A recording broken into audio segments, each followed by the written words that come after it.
Let's roll.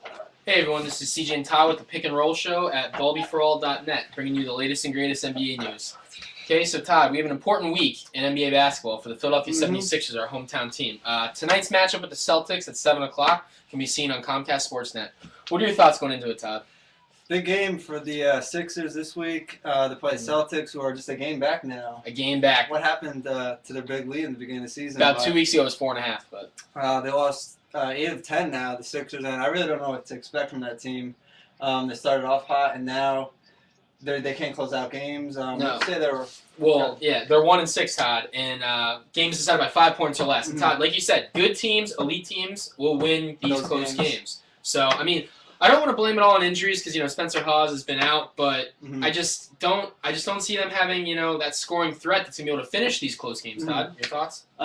Against the Bulls, I believe, who had the last shot? Iguodala. And that's a pet peeve for both of us who thinks he shouldn't be taking the shot. I know he kind of airballed a three a minute before that or 2 minutes. While they were making a run, he had an airball. I'd rather have Jody Meeks or Lou Williams or a bunch of people to take that shot rather than Iguodala. So not happy with that shot. No, but I feel like, Todd, if they can pull this one out at home and go back up 2 with still 3.5 up in the Knicks, this is gonna be a good step towards the rest of the season. But they lose, we're gonna be there's gonna be a lot of stuff going on in Philly that's gonna be making these fans nervous. But definitely a big game for them if they want to stay atop that lead in the Atlantic. Yes. And now for the rest of the week, Todd, any other games that speak out to you? I know tomorrow it's the who do they have on tomorrow? Chicago and Orlando. Yeah, Chicago and Orlando. Yeah. Do you think Chicago has the league's best record, 32 wins, which is also league best? Did they take over the Heat for the top seed in the East? Well, Todd, I said it to you last week, and I've been saying it to you all NBA season. The Chicago Bulls are the one team from the East that will be able to contend with the Miami Heat based on athleticism and talent. So I feel that Chicago is they do have a do-right being the number one team in the East right now, and I think that they will contend with the Heat the rest of the season. But also, Todd, because I feel like their division is not as tough as Miami's with the Magic and the Hawks. So Chicago has 7 in a row, and I mean they're looking like the team of the East, but I still think it's Miami who is gonna have to go through the Miami in the Eastern Conference Finals if you're gonna reach the finals. But now with Miami, Todd, I mean it's kind of been happening to him all year. But yeah, Dwayne Wade picked up 2 injuries last night. Yeah. I mean, it seems like he's often injured now. I mean, him with the ankle last night, correct? Correct. The ankle he stepped on the back of somebody. Don't know how long he's gonna miss, but it seems like an always thing with Dwayne Wade now, either getting nicked up or injured. So we'll see how that plays out. Well, and speaking about Dwayne Wade and injuries, did you see Kobe Bryant last night? The mask. Was that Kobe or was it Zorro? I saw that online somewhere and it had me laughing. Yeah. So we were actually thinking about for the show, Todd, sponsored by ballbyforall.net. We were talking about wearing masks before this show. It would have just been great, but we couldn't find any, Jason masks or anything. Yeah. So. Maybe a Michael Myers mask. Yeah, I don't think it was. Play some ball now. You like to see Kobe. Why not? Maybe Kobe will wear one of our masks if we bring it on the show. You never know. Ballbyforall.net, Kobe. Oh yeah. So anyway, good to see, 2 players, Todd, that have had great performances in the last week or so that are also on the trading block. Deron Williams, Rajon Rondo. Your thoughts on these two and their performances through the last week? First, let's go with Deron first. Season high 57 for the league. This is a ridiculous number it is the Nets. Who else do they have? Who else is going to score? Yeah. So, still impressive. It was against the Bobcats. 21 for 21 from the foul line. Near perfect from the foul line. And also, wasn't he close to a triple-double? 7 assists, 6 boards. So, did it all. He did it all. They won that game. Was the Bobcats, like I said, but still impressive. What do you think? I thought it was, like you said, he is the one main scorer on the Nets on a young team. But he's the go-to guy, and that's exactly what we're talking about with the Sixers.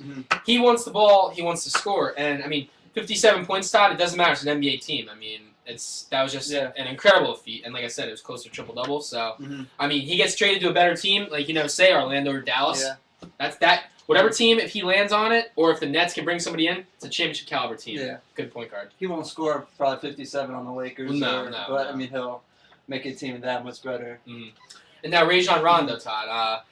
He's had a couple triple doubles in the year. I think it's about 3 or 4. And he's been the one man that, they've been saying he's had bad relationships with Doc Rivers, the big three in Boston. Yep. So, I mean, how do you think, these talks are affecting his play? I think he'll still go out there and do what he does. He's not the best shooter like we've seen, but he's one of the best passers in the league. I think after this season, Garnett and Allen are free agents. Yes, and they're both going to be in their late 30s. But if they're going to get rid of them too, and then Paul Pierce is getting up there, should just get rid of Rondo now too, and then start completely over with everybody? That's how I feel exactly, because like you said, regardless, Ray Allen and Kevin Garnett both, or at least one of them, will be gone. Mm-hmm. Paul Pierce is going to be, 37, 38. So I agree. I say you just kind of clean house after the season. Trade Rajon Rondo, if you can get a couple young players, bring them in. You got Avery Bradley, who's been an unsung hero his second year out of Texas. Yeah. He's been a good backup point guard. So, I mean, I say you get a big man and at a 3, then you're looking at a good team. So now, if he gets traded, do you think he'd do what he does now in Boston somewhere else, or is it because he is surrounded with a lot of great players? Yes. Ray Allen, one of the best shooters in the league. Paul Pierce can still score. So, you still think he puts up those numbers if he gets traded to a cellar team like Charlotte or anybody else for that matter? No, I would say if he gets traded to a team that has other threats like we would say Dallas, Orlando, I would say he would be doing the same thing. But now, Todd, just say he would be swapped straight up for Deron Williams. He would not be doing this with a Nets team like Deron Williams is. Because like you said, Rondo's not a shooter. Teams will play him to shoot the ball. And yes, he has improved and he has taken the ball to the rack and made these just phenomenal layups. But I would say to you, if he ends up on just say a Nets, Bobcats, or just per se, I don't know. Do the Knicks get him now? Pistons team. Now with Jeremy Lin? I think the Knicks are out of the running. I would say still teams that would need point guards. Now, I don't see him being swapped, like I said, straight up for Deron Williams, but I could see him going to a team that would need a point guard. Like you said, Dallas needs a point guard. Jason Kidd is getting older. Phoenix Suns, Steve Nash, they're talking about trading away, so I could possibly see that coming in. Maybe the Suns would need, a better maybe 4 with Gortat, but I could see him going to the Suns too. One team I can't really see him going to is, the Miami Heat. They do need they don't have great point guard play, but so I would say possibly look for the Suns or the Mavericks, for either Rondo or Williams. Yeah. So I think somewhere definitely out west if he gets moved. Now finally, Todd, we're talking about last week we gave you our finals predictions. This week our predictions are going to be on our mid-season awards. Okay? Well, actually, it's not really predictions, but we're just kind of predicting who would get these awards for the mid-season. So first start Rookie of the Year. Is it Kyrie Irving and the rest of the pack, or is there really no competition there? There's really no debate between us, Kyrie Irving and the rest of the pack. That's who I have. Kemba Walker is a great player, obviously, UConn, but Ricky Rubio's he's been leading his team too. The T-Wolves fan base has come alive because of Ricky Rubio and Kevin Love, but Todd, Kyrie Irving. What the Cavs are doing though, they're sitting around the middle of the East, so. With that roster and what he's doing, I think you got to give it to Kyrie. Well, and you look at last year's roster; it's like the same rosters last year, and they, Varejão's been injured. Last year, what they go on a 26-game losing streak, 27, and now look at what they're doing this year. Like you said, they have more wins probably this year than they have all last year. So definitely there. MVP. Same. As of now, I'm gonna have to say LeBron James, and I know. I bet between the two of us, it's going to either be LeBron, Kevin Durant, or possibly even Kobe. Maybe Derrick Rose again, but I don't know. Derrick Rose, I can see. It's just I just have a feeling that Derrick Rose is very valuable to his team, but without LeBron James, you got to look at what the Heat are going to do. Like we were saying, Dwayne Wade is injury prone, and Chris Bosh is not a man to carry a team scoring wise. Yeah. So I would have to give it to LeBron because the Thunder have other pieces, Westbrook, Harden. Yeah.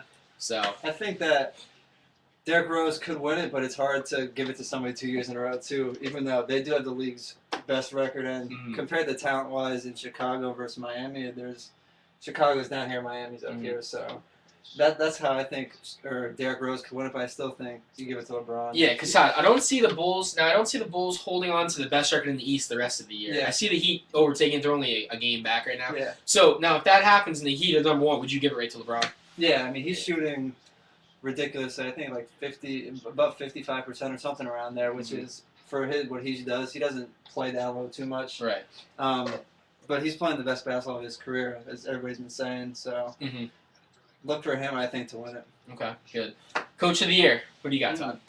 I was going to say Doug Collins up until 2 weeks ago. He was a very, very popular pick. Mm-hmm. I would probably say Greg Popovich. That was gonna be my pick too, and exactly what you said. Doug, sitting here 2 weeks ago, even before the All-Star break, Doug Collins is my pick. Definitely. But sir, you gotta start winning these close games to get back on our our big list. But I'd have to say Pop just because of the fact that he really has an aging roster, like the Celtics. But I mean, you look at Ginobili has just come back, and he's not going to be 100% fit for at least another couple weeks and get it going. So I'd have to give it to Pop, and I mean, even right now, Mike D'Antoni is doing a good job with the Knicks. Yeah. Depending on where they're gonna finish towards the end of the year, but I like Greg Popovich. Yeah, I think Greg Popovich will take that one. Okay. Finally, Todd. Six man. Sixth man. And I know this is kind of a bias towards my hometown team, but I like the Thad Young Lou Williams combo. Yeah. But I told him earlier I'd have to give it to Thaddeus Young. Thaddeus Young has been a workhorse, and yes, Lou Will has too. He's hit some big shots, but Thaddeus Young has been scrapping below. He's been getting his 15 points a game, 30 minutes a game, mostly playing for Spencer Hawes because Lavoy Allen will get some minutes and Vucevic, but Thaddeus Young is the go-to guy. He plays in those last couple minutes of the game. I'm gonna stay on the same team, but it has to be Lou because he's hitting these fourth quarter shots, big shots. He's leading that team in scoring, and doesn't seem like it's every year it's the same four guys. It's Jamal Crawford, it's Lou Williams, Ginobili, and who else are we thinking about? Thaddeus Young or whoever. Young, yeah. But I mean, it's the same people, and I think you got to give it to him. No more Lamar Odom. And that's true. He's starting. And you would want Lou Williams to take the shot over Iguodala. Oh yeah, yeah. You have to give it to Lou Will. As a sixth man, I mean, if you have a sixth man award and your guy is the one taking the final shot, I mean, So he's proven he could. They need that player that is the superstar who wants to take that shot. I think it could be him. I mean, that's the only person on the team I think it has to be. Right. So. All right. Well, looks like that wraps it up for the week. Not much going on. The second half of the season's underway, and let's hope for some more exciting games. Like I said, tune in tonight. Celtics Sixers tomorrow night. Chicago Orlando. Yeah. So anything else, Todd? No, we'll be back next Wednesday, hopefully. Mm-hmm. Check it out, ballbeforeall.net, and yeah. And we're gonna try and get some speakers, either some guest appearances or guest callers in. We've tried the last couple weeks, but just haven't worked out. But so holla if you want to come on. Anyway, guys, take care. Thank you.